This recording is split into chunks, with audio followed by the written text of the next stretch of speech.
Good morning everyone. My name is Sondawale. I am from College of Engineering and Technology from Nagpur. This is the subject of design of steel structure.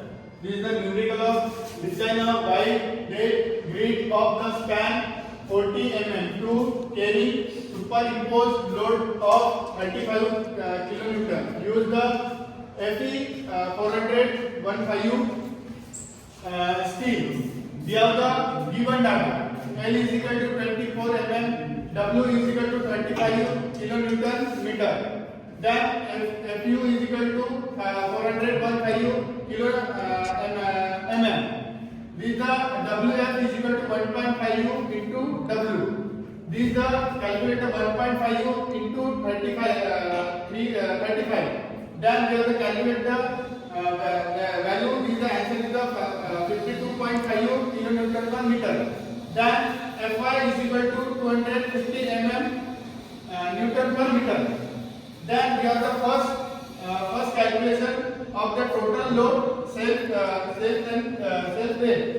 We have the formula self weight WEL divided by 200. You have to put the value.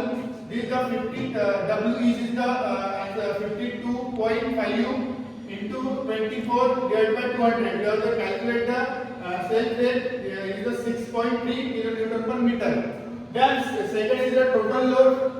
Total load is the formula WF plus WS.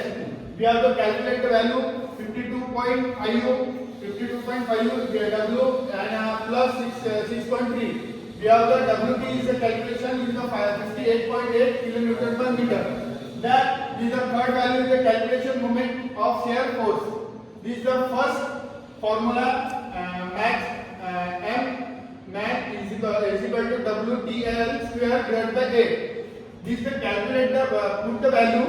This is the 58.8 into 24 square divided by 8. Then we have to calculate the value. M max is equal to 4233.6 kilonewton per meter. Then we have the shears. B is equal to WTL divided by 2. Then we have to put the value 58.8 into 24 divided by 2. This is the B is equal to answer. We have to calculate the value. This is the B is the 705.6 kilonewton. Then here is the third calculation. This is calculated depth of wave in an optical depth of wave is equal to bracket is the 67.67 divided by m bracket 1.1 of 3. Then we have to calculate the value is the 67 into 4233.6 divided by 250. We have the 1 divided by 3. This is the calculated value 1642.9. Then is equal to 1050 mm, 1050 mm. Then we have to calculate the formula dW divided by TW greater than 6.7. Then 150 divided by TW is equal to 6.7. Then we have to put the value is the TW is equal to 50.67 is equal to 20 mm. This is the diagram. This is the width and this is the length. This is the first is the 20 mm. This is the length is the 1050 mm. We have the diagram. Thank you everyone.